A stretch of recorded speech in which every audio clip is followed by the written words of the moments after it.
Welcome to SVR academy. APSC group 1 group 2 ప్రిపరేషన్లో చాలా ముఖ్యమైనది ఏంటి అంటే అండి, స్థిరత్వం, కన్సిస్టెన్సీని మెయింటైన్ చేయాలండి. ఈ కన్సిస్టెన్సీ, స్థిరత్వం కానీ లేదా కాన్ఫిడెన్స్, మీ మీద మీకు ఉన్నటువంటి నమ్మకం కానీ కొన్ని సందర్భాల్లో సన్నగిలుతూనే ఉంటుంది.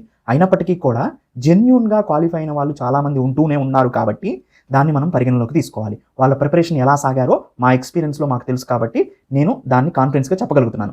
ఎగ్జామ్స్లో అవకతవకలు జరుగుతూనే ఉంటాయి, కోర్టులకు వెళ్తూనే ఉంటారు, వస్తూనే ఉంటారు. ఇవన్నీ ఒక పక్కన జరుగుతూనే ఉంటాయి. రెండోది, నోటిఫికేషన్స్ ఎప్పుడు, ఎగ్జామ్స్ ఎప్పుడు కండక్ట్ చేస్తారు, ఈ లూప్ లైన్లో కొంతమంది ఉంటూ ఉంటారు. కానీ విజయం సాధించే వాళ్ళు ఎలా ఉంటారంటే స్థిరంగా ఉంటారు.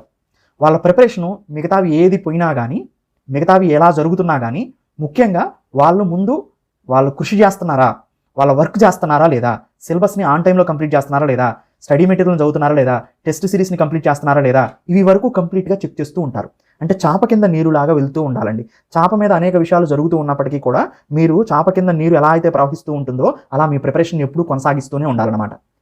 ఎప్పుడూ కూడా ఇవన్నీ మనం మాట్లాడుకున్న ఈ సందర్భానుసారంగా మారుతూ ఉంటాయి. కానీ నువ్వు మారని వాడివై నీ ప్రిపరేషన్ని కంటిన్యూ చేయాలన్నమాట.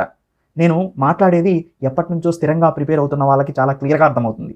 ఎంతోమంది పైన మనం చూస్తూ ఉన్నప్పుడు ఈ సందర్భాలన్నీ వస్తూనే ఉంటాయి. ఎగ్జామ్ అవకతవకలు, నోటిఫికేషన్స్ ఎప్పుడు, ఎగ్జామ్ ఎప్పుడు కండక్ట్ చేస్తారు, ఇవన్నీ పైన జరుగుతూనే ఉంటాయి. రిక్రూట్మెంట్ చాలా ఫాస్ట్గా కింద జరిగిపోతూనే ఉంటుంది.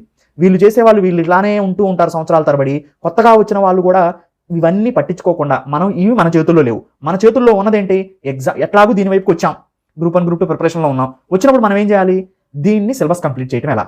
నాకు సమయం దొరికింది అంటే ఎప్పుడు నోటిఫికేషన్ పెడతారు, ఎప్పుడు ఎగ్జామ్ జరుగుతుందని కదా ఆలోచించాల్సింది. నువ్వు దీన్ని ఇంకా రెక్టిఫై చేసుకోవాలి. మొత్తం చదివినవా అసలు నువ్వు? నోటిఫికేషన్ అని అడుగుతున్నావు కదా, మొత్తం కంప్లీట్ చేసుకున్నావా?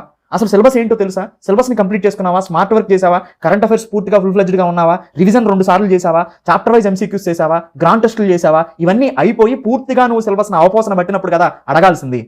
అంటే అప్పుడు నువ్వు రెడీ అయ్యి ఉన్నావని. ఒకవేళ నోటిఫికేషన్ వచ్చిందనుకోండి, వచ్చిన తర్వాత నువ్వు ఏం చేస్తావు, సమయం సరిపోలేదు, నాకు ప్రిలిమ్స్ని పోస్ట్ పోన్ చేయండి, మెయిన్స్ని పోస్ట్ పోన్ చేయండి అని అడుగుతున్నావు. ఎవరి దగ్గర తప్పు ఉంది? సో అందుకని మనం ఎవరిని తప్పు పట్టద్దు. మీరు తప్పు కాదు, ప్రభుత్వం తప్పు కాదు. మీ పనిని మీరు సక్రమంగా చేస్తే తర్వాత సంగతి తర్వాత చూద్దాం. ఇది స్థిరత్వం అంటే. ఇది చాలా మాట్లాడటానికి కొంచెం మీకు ఇబ్బందిగా ఉన్నా, నేను చెప్పడానికి నాకు ఇబ్బందిగా ఉన్నా, నిజం ఇదే కాబట్టి నేను చెప్పడానికి ప్రయత్నం చేశాను. ముఖ్యంగా కన్సిస్టెన్సీ ఇంపార్టెంట్, స్థిరత్వం ఇంపార్టెంట్. మీరు ఎలాంటి గందరగోళానికి లోనవ్వద్దు. ఎగ్జామ్ ఎప్పుడు వచ్చినా దాంట్లో మీరు ఉండేలాగా ప్రయత్నం కొనసాగించండి. సిలబస్ని కంప్లీట్ చేసుకోండి. సో టెస్ట్ సిరీస్ని కంప్లీట్ చేసుకోండి. మొత్తం మీ ప్రిపరేషన్ ప్లాన్ ఆఫ్ యాక్షన్ని కంప్లీట్ చేసుకోండి. అప్పుడు మీరు ఫుల్ ఫ్లెడ్జ్డ్గా మీరు ఎగ్జామ్కి తయారైనట్టు. అప్పటి వరకు ఈ గందరగోళంలో మీరు పడి మీ ప్రిపరేషన్ని వెనక్కి నెట్టేయొద్దు. Thank you. Have a nice day.